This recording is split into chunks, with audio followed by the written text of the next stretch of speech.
All right, time now for this hour's car review. 2025 Mazda CX90. Oh, boy. I had the 3.3 Turbo S Premium Plus.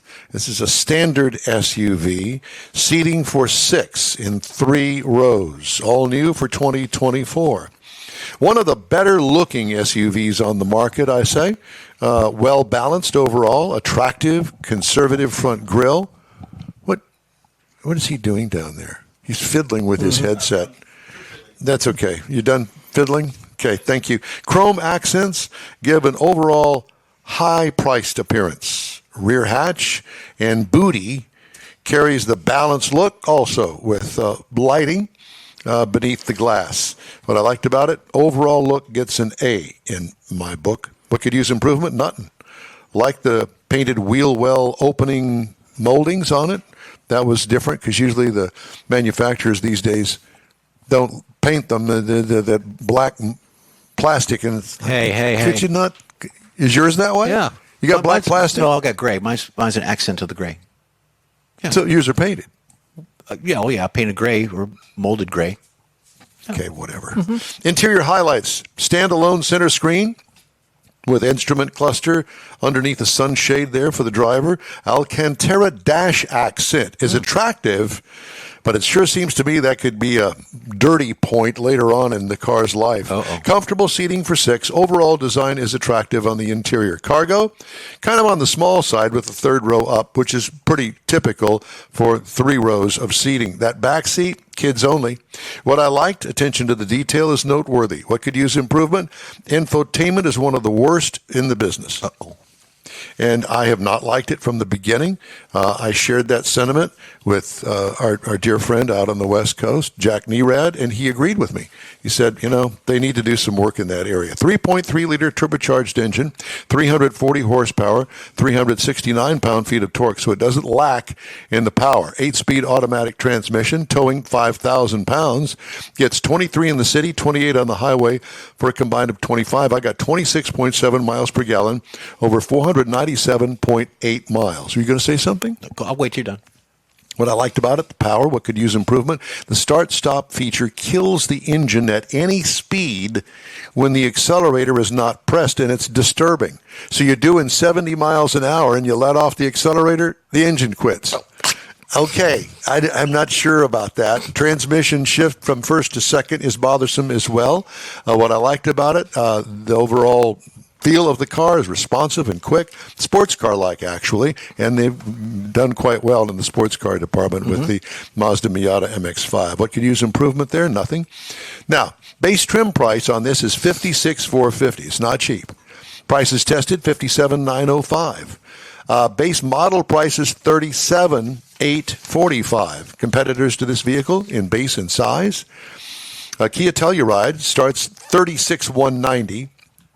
Hyundai Palisade, $36,800, and the Toyota Grand Highlander, which is a new model for them, $42,310. It's interesting that these new cars, especially the new ones, with the much smaller engines, and they're boosting them, turbocharged, mostly turbocharging. Right. Some have a supercharger, but they're not that often. But you got to wonder sometimes about the longevity of it.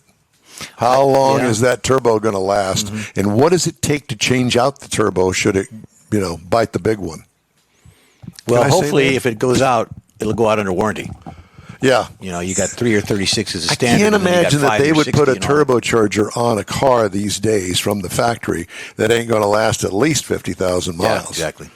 So roll the dice, I guess. And I don't know what it would cost to change out a turbocharger. I know that on a Chevy truck, and I think most of them, the turbocharger on the diesels, they're in the center of the rear of the engine, and you have to lift the cab off of the chassis to change it. What? You walk into a Ford dealership in the service department, and you see 2 or 3 of the cabs lifted up. Yeah. It's just easier to get to it, and they just don't fight it. They just take it off and get to it. 6 or 8 bolts, you take the rack, lift it up. Yeah, but you got to unplug everything. Well, well... like us. Young guys have memories. They remember where stuff goes. And we plug. No, it's color-coded, and the plugs are made so that you can't – they'll only plug in one way. Interchange them. Okay. Well, anyway, I enjoyed the Mazda. I have my issue with the infotainment system. You always have, and you're right. Jack confirmed that. Yeah, and that's just me. And you might not have a problem with it.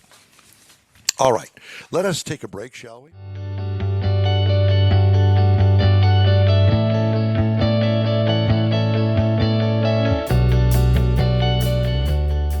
Speaking of time now for Jeff's feature, little known facts about popular car brands. Yes, and here we go.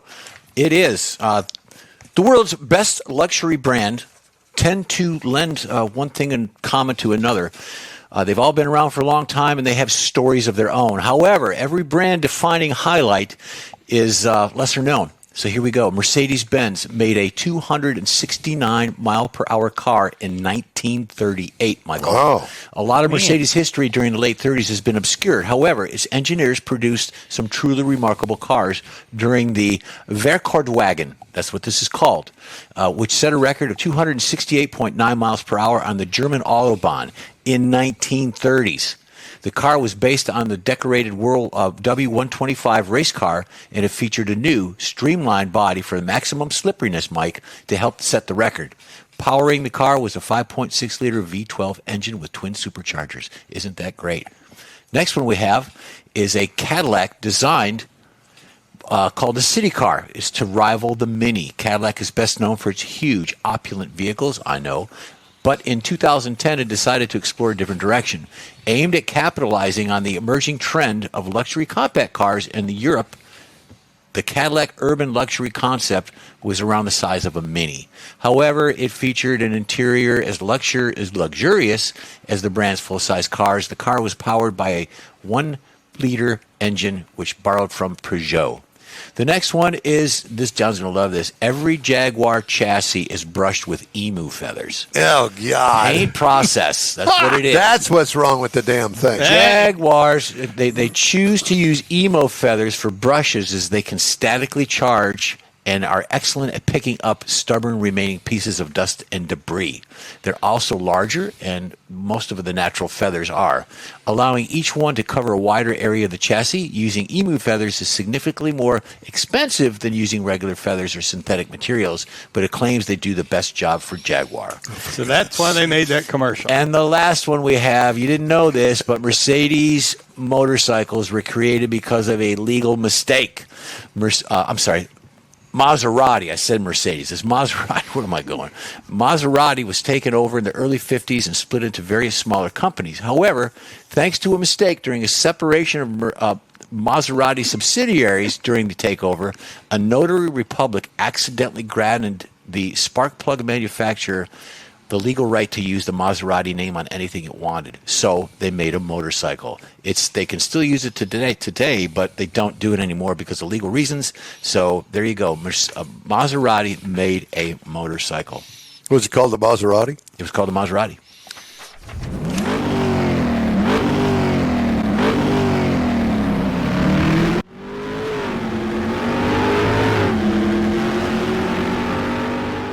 I was headed for. You were daydreaming. I was over headed there. for auto history because that's what Jeff had. Well, but that's okay. That's okay. So we had the 2025 Infiniti QX80. Now this is the sensory all-wheel drive. Now it's all new for 2025. It's been 14 years since they did a major update to the QX80, so it's kind of gotten long in the tooth, but it is. So it makes it the third gen. There's actually 4 trim levels: Pure, Luxe, Sensory, and Autograph. We are driving the Sensory, so it's not top of the line, but it's kind of up there. This is a full-size SUV. We have the captain's chairs in the second row, so it will seat 7. You can get it to where it'll seat 8. Now, this is a full-size. This is a big vehicle. You know you're into a full-size vehicle when you're driving this thing. We had the LED lighting up front, got a big grille. The hood sticks way up. You got to kind of look out over it. And to me, it kind of blocks some of the things you can see right in front of you, but it's got a camera system to help you out. Got automatic folding, heated outside mirrors. We got an Infiniti light path. You know, some of them have got puddle lamps to where it shines down. Yep. So you can, Yep. This has got a light path that comes out from underneath the side running boards. It's really cool looking. Got the roof rails. We got a power panoramic moonroof, not a sunroof, a moonroof. And a hands-free lift gate rolling on some 22-inch aluminum wheels. Now you get inside. We got the semi-aniline leather seating surfaces. We had heated and ventilated first and second row seating. The front seats have massaging. The third row is a power folding seat. Wait a minute. Why? They let you have this car to drive? Well, I'm not sure they let me have it, but I got it. You got it. I got it. Go ahead. So we had the dual 14.3-inch displays across the dash. So it's a lot of stuff, a lot of information there for the driver and the passenger to see. And it's got the 9-inch lower touchscreen control panel. It's kind of down on this console. Yeah, I like it. And it's a touch, but it's got buttons. It has reactive touch points on it, and I really like that part of it. But it's kind of down to where it's at. I have a tendency to say I'm going to the mail to mail some stuff. I lay it down there, and then I can't see where my shifter. Anyway, it has the heads-up display, got a smart rear view mirror, got a 3D around view monitor. You? Is that what you want me to do? I was looking at Jeff's. I made the mistake of looking at Jeff's pictures there. So we had technology. We had the wireless chargers. We had Android, Apple, and Google in there for your use. We had the Clips Premier 24-speaker audio system, and it had the speakers in the headrest. I saw that. And it was really cool because when you're talking on the phone, it comes right into your ear. It's not coming out of the dash, so it makes it easier to hear whoever you're talking to, maybe not them. And in the back, inside the liftgate, it had a cargo shelf. When I opened it up to put some stuff back there, there's this shelf behind the third row that kind of makes it a little bit easier to put stuff in there that you don't necessarily want to stack. I thought that was a really nice touch. Up under the hood, 3.5-liter twin-turbo V6, 450 horsepower, 516 pound-feet of torque. No more V8s. 9-speed transmission. It will, with an automatic, it's rated to tow 8,500 pounds properly equipped. EPA says in the city you should get 16. Out on the highway, look for 19. Combined, that comes out to about 17. I got 17.4, cost of 291.1 miles I drove this vehicle. And speaking of driving, electronic air suspension, so you can adjust the ride up or down as you want to get in or get out of it. Makes it real nice. The turbo V6, it got good low-end power. Works pretty good. You get up into the upper speeds, at highway speeds that you just normally wouldn't be driving. It's starts breathing a little hard, but it's good. But it is a big vehicle around town, and when you're parking it. Base model price, $82,450. Oh, my gosh. Base trim price, $100,645. MSRP is tested $107,215 with a $2,000 destination charge. I thought was kind of strange. Lincoln Navigator, if you're looking for something there. Let me hold that one for a minute. Jeep Grand Cherokee Wagoneer. Jeep Grand Wagoneer, $84,945 start.